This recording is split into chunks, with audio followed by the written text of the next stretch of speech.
She screamed like a firework had gone off in her lap.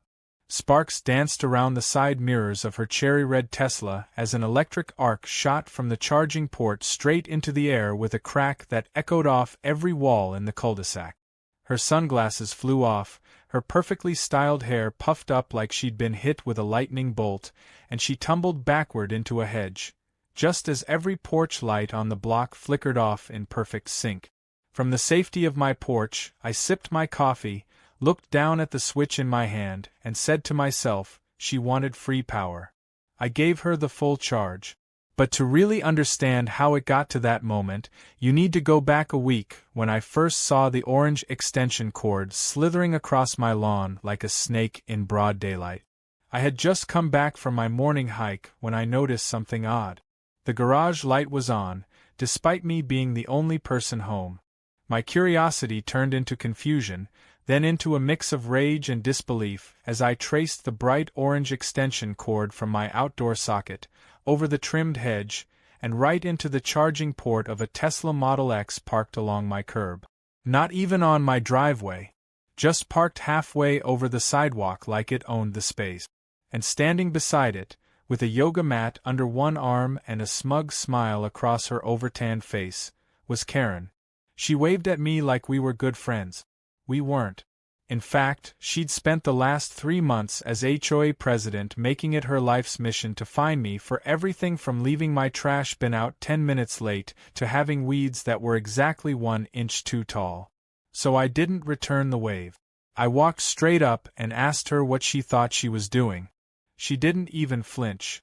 She tapped the Tesla's hood and said, "My baby needs juice. And you've got plenty of it.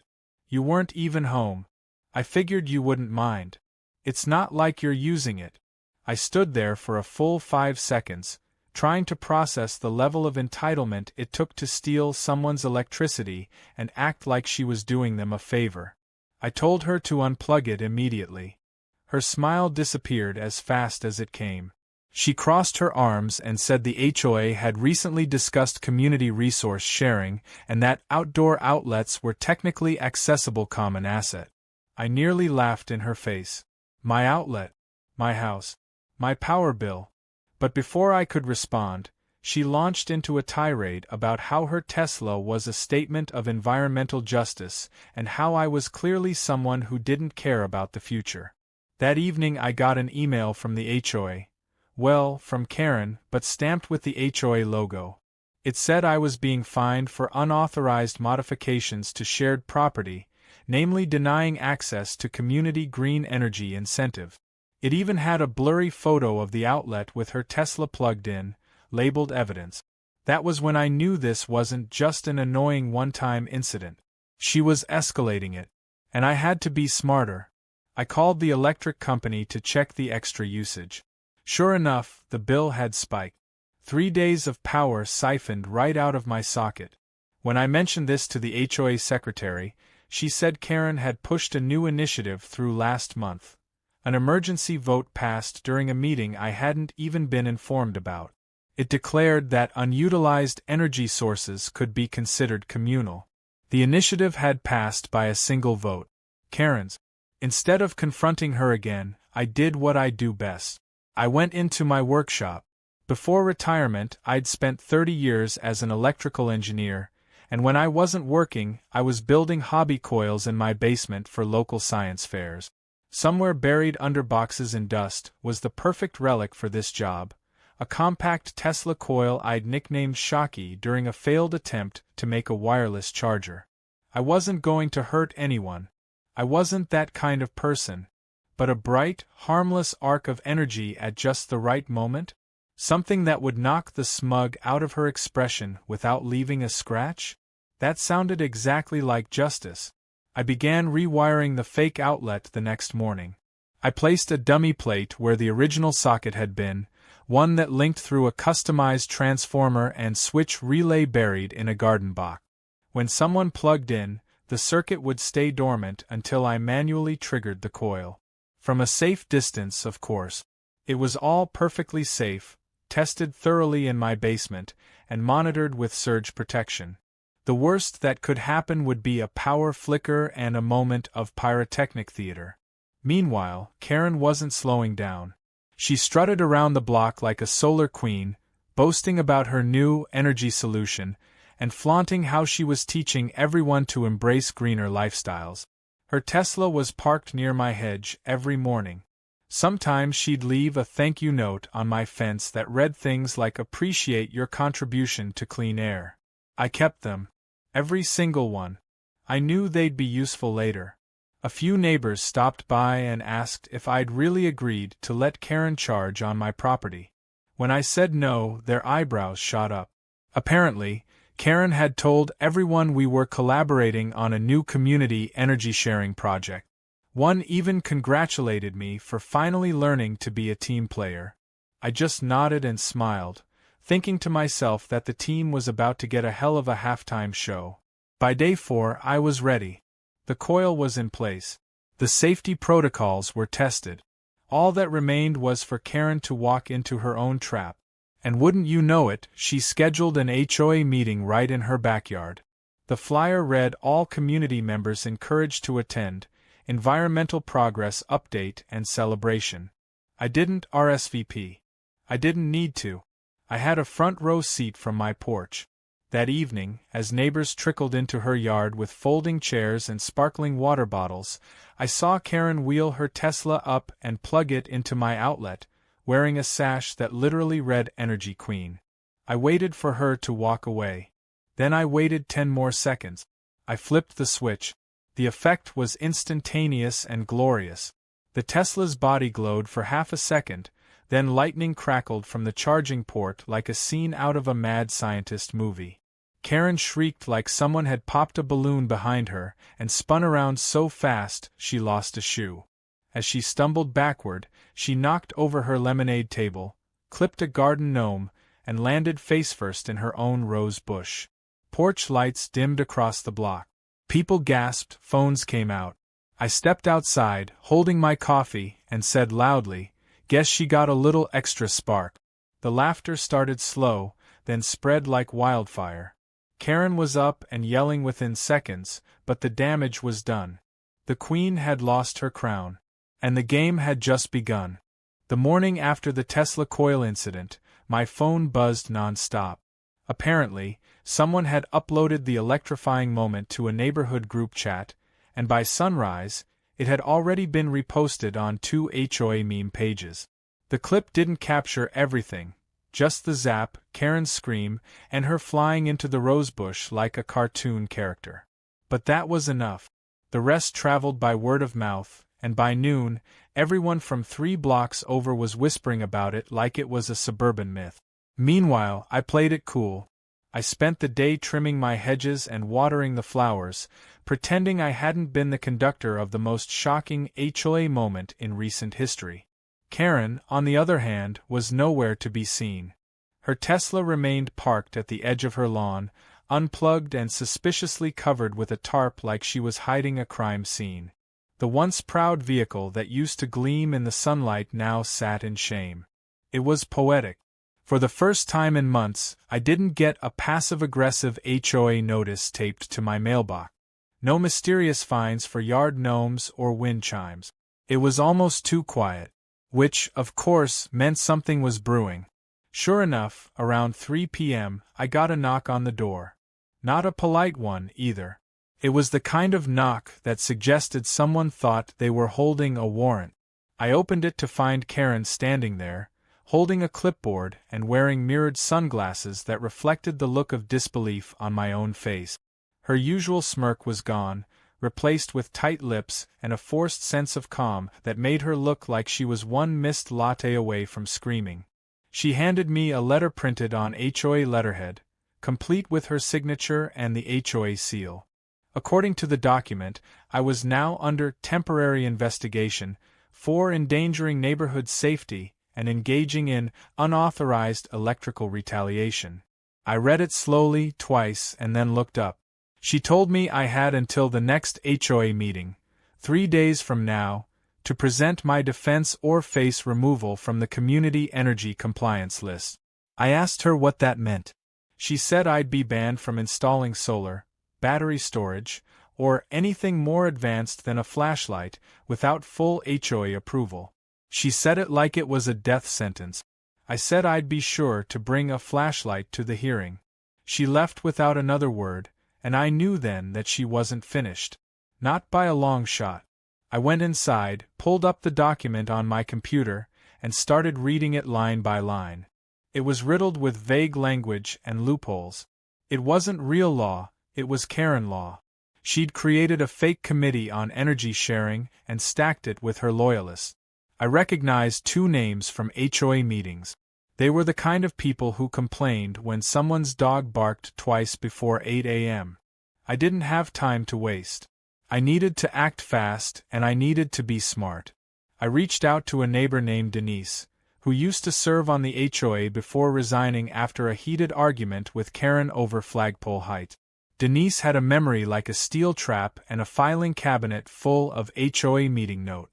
Over lemonade at her kitchen table, she pulled out the minutes from the so-called emergency vote Karen claimed gave her charging privileges. The problem? My name was never notified.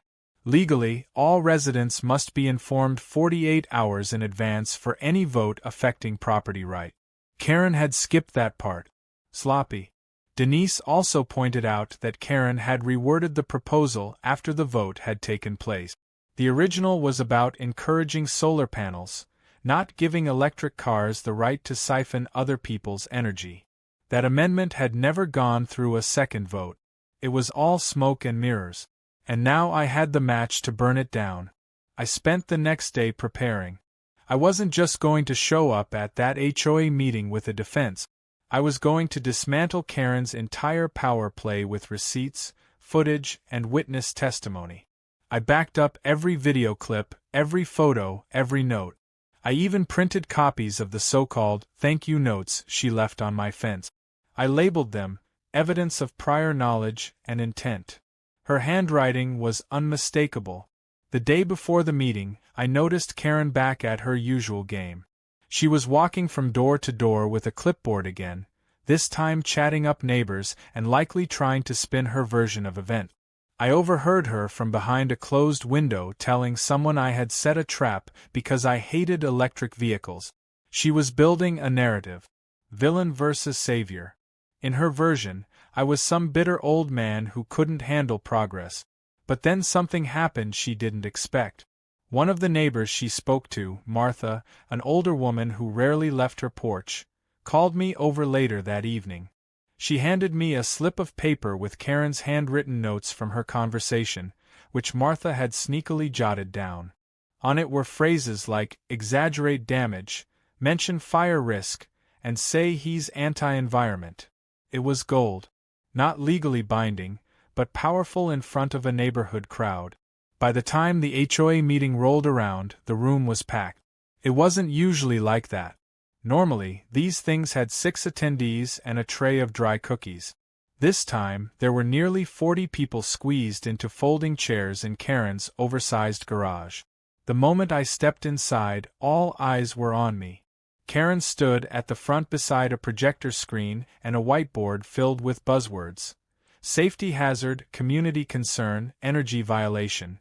She opened the meeting with a dramatic recounting of how she had been violently targeted with an unauthorized electromagnetic device and suffered a mild panic attack and emotional trauma.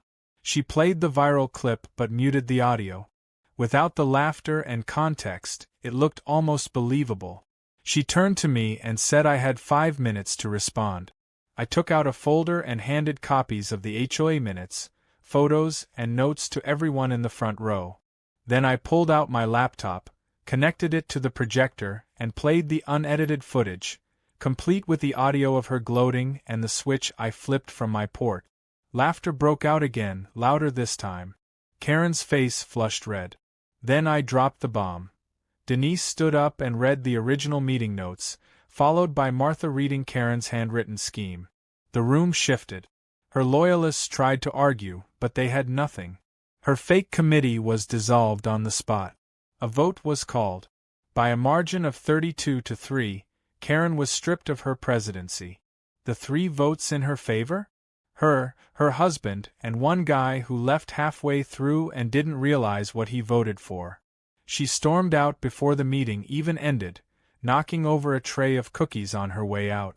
The rest of us stayed and actually got things done, like reinstating energy rights to individual homeowners and voting to audit every HOA vote she pushed through the past year. That night, I stood on my porch watching Karen's Tesla being towed away. Her husband, red-faced and silent, stood nearby with his arms crossed. The car didn't start. Maybe it was a battery issue. Maybe it was karma. Either way, I raised my coffee cup to the sky and whispered, "Justice charged and delivered." And this time, it wasn't just me who felt the power shift. The whole neighborhood had woken up. And Karen? She was about to find out that once the current stops flowing in your favor, everything shorts out fast. 2 days after the explosive HOA meeting, the neighborhood felt different, almost like the air had been scrubbed clean of static tension. No more suspicious flyers in mailboxes, no more unsolicited HOA emails with Karen's name stamped across the top like a tyrant's decree. People were actually smiling again on their morning walk. It was subtle but noticeable, like someone had unplugged a power-sucking parasite from the whole block. Still, something told me Karen wasn't finished. Entitlement like hers didn't just deflate quietly. It recoiled, regrouped, and came back nastier than before. The first clue came when I saw her Tesla back on the curb. Same spot, same angle, parked like a monument to misplaced arrogance. But now, there was a small orange cone in front of it with a handwritten sign that read HOA business only. As if being ousted from the board hadn't erased her imagined authority. The car itself looked fine on the outside, but I'd heard from a neighbor who saw it being serviced that Karen had insisted the Tesla was electrically traumatized. The service tech allegedly rolled his eyes and told her the car was fine. Her ego might just be what needed diagnostic. I had almost decided to ignore it until I saw her walking her dog past my driveway. The moment she spotted me, she stopped, narrowed her eyes, and gave me a tight-lipped smile that looked more like a dare than a greeting. She reached into her purse and pulled out a folded document, held it in the air, and shouted from the sidewalk that I'd be receiving a formal letter of intent. I asked her if it was another HOA fine. She said no. She was suing me personally. For damages, emotional distress, sabotage, and slander. I asked her which one applied to the rosebush. She didn't answer and just stormed off. Later that evening, an official envelope arrived. Sure enough, inside was a notice of civil action, filed in small claims court. Karen had itemized every grievance imaginable. Vehicle trauma, medical consultation, lost community trust. One line even cited the public defamation suffered as a result of becoming the subject of a neighborhood meme. She was asking for $10,000 and a public apology to be read at the next HOA meeting. The cherry on top was her witness list, which included 2 former board members who'd already publicly distanced themselves from her. The only person more out of touch than Karen was whoever gave her the idea this would work. I wasn't rattled. I'd been to court before, and I knew how these things worked. The key was documentation, evidence, timelines. Karen thrived on loud declarations and manipulative rewrites of reality. But courtrooms didn't operate on neighborhood gossip. They required facts. So I got to work. I compiled everything. Every security camera recording, every HOA meeting minute, every email with her directives about shared electricity. I even printed out the Amazon receipt for the fake outlet cover I'd installed, with a note showing it was non-functional until manually activated. Everything she touched was layered in contradiction and ego. All I had to do was pull the thread. The day of the court hearing arrived quicker than expected. I wore a simple shirt and tie, carrying a folder thick enough to slap down on a desk like a law drama prop. Karen showed up in a white blazer, sunglasses propped on her head, and a wheeled briefcase that made her look like she was auditioning for a TV legal series. She glanced at me once, sneered, then whispered something to her attorney, A young guy who looked like he regretted taking her case the moment she opened her mouth. When the judge entered, Karen immediately began talking. Not responding. Talking. Rambling about neighborhood tyranny, about gender bias, about environmental suppression, and how she was targeted by an old man who didn't like electric vehicles. The judge held up a hand and told her she would speak only when asked. She sat down, fuming, arms crossed so tightly I thought she might tear her own jacket. I was called to the stand, and it was almost unfair how quickly things unraveled for her. I explained the setup, how I discovered her stealing power, how I confronted her, how she found me using bogus HOA rules. Then I described the fake outlet, its design, its safety mechanisms, and finally, the activation moment, which I played on the courtroom screen from my porch camera. The judge raised an eyebrow when Karen was shown flipping through her notes right before the arc, completely unaware of the spectacle about to befall her. The room chuckled. The judge didn't. Karen's attorney tried to argue that I used excessive force to shock and humiliate a fellow resident, but when I presented the schematic showing there was no actual current sent into the car, only through a contained Tesla coil above the plug, he went silent. The judge asked if Karen had any permissions or agreements to use my electricity. I presented her thank you notes, the fake community energy memo, and HOA emails that lacked proper member notification. The judge asked if she ever got consent. She said it was implied by environmental duty. That got another chuckle from the gallery. The judge was not amused. The verdict was swift. Case dismissed. Karen was ordered to pay my legal costs and issue a written apology for unauthorized power use. She gasped like someone had just hit her car again. Her attorney stood up and walked away without another word, briefcase still zipped. It should have ended there. A clean legal win, reputation intact, Karen humbled. But no, that would have been too easy. Because later that same week, someone broke into my garage. Nothing was stolen, but everything was trashed. Wires pulled from the wall. Cabinets emptied. My old coil dismantled and smashed. Security camera wires had been snipped just before the break-in. It was deliberate. Vandalism, plain and simple. And the timing wasn't coincidence. I filed a police report and showed them the cut wires. They took prints and said they'd keep me updated. But I didn't need them to tell me who was behind it. Only one person had the motive, the anger, and the recklessness to do it. Karen had taken my courtroom victory as a declaration of war. But here's the thing she didn't know. That Tesla coil she destroyed? That wasn't the original one. It was a decoy. A backup unit I set up for testing, just in case the first one ever malfunctioned. The real one, the one I had used for her backyard light show, was stored safely under the floor panels of my basement lab, surrounded by insulated barriers and coated lock. She'd broken in and destroyed nothing but scrap metal. Which meant one thing to me. She had just used her last bullet. And I still had the full magazine. I wasn't angry. I was focused. It was time to make sure everyone saw her for who she really was. Not just a petty thief or a power-hungry HOA dictator, but a vandal and liar who couldn't accept defeat without trying to burn everything down around her. So I began building something else. Not another trap. A demonstration. A reminder that truth and creativity still had a place in the neighborhood.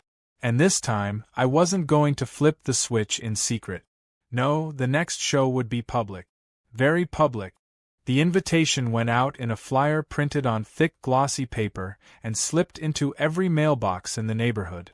It had no mention of Karen, no mention of lawsuits or Tesla coils or HOA politics. It simply said, Community Energy Awareness Night, hosted by Ray with a time, date, and location, my own front yard. Below that was a note that snacks and demonstrations would be provided. The flyer didn't promise anything dramatic, but I knew people were curious. The whispers hadn't stopped since the courtroom showdown. They wanted to see what I was planning. And I was more than happy to give them something unforgettable. In the days leading up to the event, I worked methodically. I cleaned up my garage, repaired the parts Karen's little tantrum had trashed, and installed a new camera system with cloud backup this time. I also reached out to a friend from my engineering days, a guy named Tom who had a background in electromagnetics and a flair for showmanship.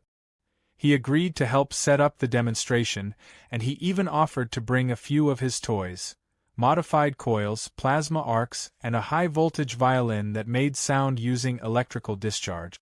I told him this wasn't a revenge stunt. It was a celebration of energy education. But we both knew it would do more than just educate. The afternoon of the event arrived with sunshine and a breeze strong enough to scatter napkins and tug at patio umbrellas. I had everything set: lawn chairs lined up in rows, a snack table with lemonade and cookies, and a raised wooden platform at the center with our Tesla Coil exhibit covered by a dark cloth. People started arriving early, pretending to be casual, but their eyes scanned every detail. Some brought folding chairs. A few brought their kids. Denise came with 3 bags of popcorn. Martha brought a notebook, like she was attending a lecture at a university. And behind them, parked far from my house but within sight, was Karen. She didn't join the crowd. She stood next to her Tesla with arms folded, sunglasses on, and a plastic water bottle she never once sipped from. She just watched. That same self-satisfied tension was back in her posture, like she was waiting for me to slip up so she could shout, "Aha," and call in some new form of enforcement. But I wasn't worried about her anymore. Not after everything. Her threats had fizzled. Her lawsuits had failed. She was just another spectator now. By 6:30, I stood in front of the crowd and tapped the microphone. It was a modest setup, just a battery-powered amp and a wireless mic, but it did the trick. I welcomed everyone and thanked them for coming, told them the goal of the evening was simple: show how energy, when misunderstood or misused, can create conflict, but when understood and respected, can light up the world. I saw nods. People were engaged. They weren't here just for gossip. They were ready to be impressed. Tom took over for the technical demonstration. He started with a basic explanation of alternating current, then moved on to static charges and conducted a few harmless tricks with a Van de Graaff generator, making a volunteer's hair stand on end. The kids loved it. The adults laughed. Then we moved on to the main event. I pulled the cloth off the new Tesla Coil, a compact but high-output system that hummed quietly when powered on. I explained the history of Tesla's experiments, the science behind the arcs, and how this exact principle had once been misused in a very local misunderstanding, one that fortunately ended with no injuries, just a valuable lesson. That was as close as I got to mentioning Karen directly. But the moment the coil lit up and began sending arcs into the air in rhythmic pulses to the tune of Beethoven's Fifth, I could feel the electricity in the crowd. Not just the voltage, but the mood. People gasped, clapped, even cheered. It wasn't just spectacle. It was understanding. They saw what could be done with knowledge and patience, not threats and fines. And they respected it. Karen didn't clap. She didn't even blink. But she stayed through the entire event, watching like a hawk. When the applause ended and people began chatting and eating cookies, she finally made her move. She marched straight up to the platform and spoke loudly enough for everyone nearby to hear. She said the display was reckless, that I was still endangering the neighborhood, and that she was considering taking the matter to the local energy board.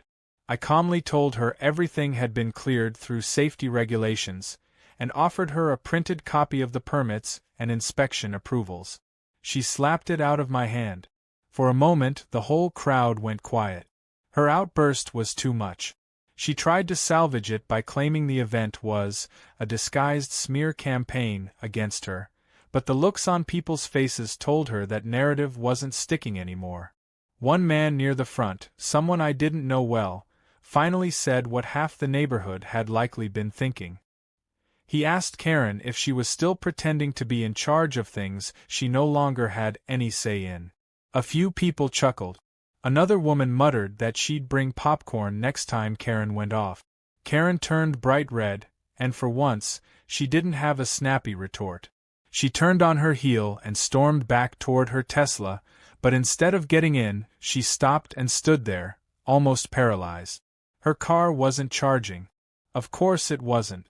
The extension cord she'd brought was still rolled up at her feet, like a pet on a leash no longer allowed to roam. She looked back toward me, not with anger this time, but with something closer to confusion. Like she couldn't figure out how she'd lost the plot so completely. The rest of the evening went smoothly. People lingered, asked questions, and laughed over lemonade like it was a block party. I felt lighter than I had in months. There was no grand declaration of victory, no ceremonial torch passing. Just a quiet shift in the way people treated me and looked at Karen. The illusion of her control had cracked, then collapsed, and no amount of shouting would rebuild it. Later that night, long after the last guest had left and I'd packed up the equipment, I saw Karen drive by slowly. She didn't stop. She didn't wave. Just past my house like a ghost, her headlights fading into the dark like the last flicker of an overloaded circuit. I leaned against the porch post and breathed in the night air. The war was over. Not because she gave up, but because no one was willing to follow her anymore. Inside, I opened my laptop and began editing the footage from the evening. It wasn't just for posterity. It was part of something larger now, a digital guide I'd started compiling. A kind of homeowner's energy literacy kit. Tips, safety guides, DIY circuit info, and stories. Not all of them were mine. Some had been submitted by neighbors who felt inspired by what happened. A small movement had begun, and I wanted to keep it going. The weeks that followed were quieter than I expected. Not just in the sense of no more Karen-induced emergencies or HOA fines disguised as neighborhood improvement fees, but a kind of real, deep quiet. The kind that happens after a storm has finally run out of wind. The neighborhood had settled into a strange new peace, where people spoke freely without looking over their shoulders, and nobody tiptoed around HOA politics anymore. For the first time since Karen had taken her self-proclaimed throne, people were thinking for themselves. The transformation wasn't immediate, but it was happening. And oddly enough, it was the absence of Karen's constant noise that made the change so noticeable. Still, Karen didn't disappear entirely. She no longer wielded the gavel or sent late-night HOA emails, but she lingered like a shadow, hovering on the edges of neighborhood events, still walking her little dog twice a day like clockwork, and parking her Tesla as prominently as ever, though now she made sure to plug it into her own garage. I'd occasionally catch her watching my house from the sidewalk, and while she never said anything, her expression spoke volumes. Resentment, confusion, and above all, disbelief that she wasn't the center of everything anymore. Then one afternoon, something strange happened. A delivery truck pulled up outside Karen's home and dropped off what looked like a brand-new charging station. Not a Tesla wall charger, but a larger industrial-looking unit with flashing lights and a display screen. She stood on her porch beaming as if she'd just won a trophy, arms crossed, watching two technicians install it on her driveway. I wasn't the only one who noticed. By evening, half the block had strolled past to sneak a look. Rumors started immediately. Someone said she got a government grant. Another said she filed for commercial development. Someone even joked she was trying to turn her house into a public charging station. That one didn't seem too far-fetched. It took only a day for the real story to surface. Apparently, Karen had pitched the idea of a neighborhood green hub to the city's sustainability committee. She claimed the neighborhood lacked adequate charging infrastructure and that her home was best suited due to its central location and previous experience with energy challenges. She didn't mention that her experience included illegal siphoning and a lawsuit. Somehow, she got a pilot permit, likely by twisting the facts and using her flair for persuasive nonsense. And just like that, she had installed a charger meant for public use, complete with signage that read "Welcome EV drivers, support our green future." It might have been funny if it hadn't been so bold. The very woman who almost got electrocuted for stealing power had now declared herself the face of eco-responsibility. It would have been a joke if she hadn't started passing out flyers again. This time, they promoted donation-based charging, with the proceeds allegedly going to community improvements and local sustainability efforts. She even claimed she was applying for nonprofit status. When someone asked which improvements she meant, she said she was planning to restore some of the HOA bylaws to keep things civil. That was all I needed to hear. I didn't confront her. I didn't yell. I just got to work. I started documenting everything again: photos of the charging station, its placement near the sidewalk, notes on how often it was used, who visited, and how long they stayed. I even recorded a time-lapse from my window to log activity. Within a week, I had enough footage to show a pattern. Karen's so-called public charger was mostly used by her and 2 of her friends, and there was zero evidence of any donations going anywhere. In fact, when I asked a visiting driver about it, he told me Karen had asked for cash only and said it was a quiet contribution. I took my findings and met with the new HOA president, Denise. She'd been reluctant to engage Karen directly, preferring a let-her-fade-away strategy, but once she saw the footage and read through Karen's Green Hub proposal, her demeanor changed. She made a few calls, and within days, we had a representative from the city zoning office scheduled for an inspection. The moment Karen saw the city car pull up in front of her house, she nearly dropped the potted plant she was holding. The inspection wasn't hostile. It was polite, thorough, and completely devastating for Karen. The charger had been installed with a temporary permit for private use only, not for public access. She had violated that condition by advertising it and soliciting money. Worse, her sidewalk sign had been drilled into public curb space without permission. By the time the inspector left, he had taped a warning notice directly onto the charger. She was given 72 hours to remove it or face fines. Karen tried to spin it again. She sent out another batch of flyers, this time accusing the HOA of environmental sabotage. She even hinted that certain neighbors had manipulated city officials due to personal vendettas. But no one bought it. People had grown tired of her drama. Her audience had dwindled to a few sympathetic ears, and even they seemed to be pulling away, more concerned with their lawns and dog-walking routes than with her crusade. On the 72nd hour, the charger was gone. A contractor came by, unbolted it, and loaded it into the back of a truck without a word. Karen stood inside, watching from behind the curtain. That evening, I placed something small on the edge of my lawn, a miniature sculpture of a lightning bolt with a plaque at the base that read "Property rights are electric." It wasn't a jab. It was a reminder that understanding energy, whether electrical or personal, meant knowing when to share and when to protect. A week later, I was invited to speak at a local school's science night. A teacher had seen the Tesla Coil demonstration video and asked if I could do a small version for the students. I agreed. Standing in front of a room full of wide-eyed kids as arcs of electricity danced in rhythm to music was one of the most satisfying experiences I'd had in years. I didn't mention Karen. I didn't have to. The kids didn't need cautionary tales. They needed curiosity, and maybe a spark of something more. Back in the neighborhood, the change was permanent. The HOA had shifted into a body that actually listened. There were still disagreements, sure, but now people were heard, not steamrolled. The bylaws were being rewritten with real community input. Karen had faded from leadership into silence, only surfacing to walk her dog or glare from behind her curtains. One morning, as I stepped outside with my coffee, I saw Karen's Tesla parked in the driveway with the hood open. She was on the phone, pacing, frustrated. I didn't gloat. I didn't even smile. I just stood there quietly and watched as a tow truck eventually arrived and hauled it away. Maybe it was a battery issue. Maybe it was poetic justice. Either way, I didn't feel the need to celebrate. The charge had already been delivered. The neighborhood had been rewired. And Karen?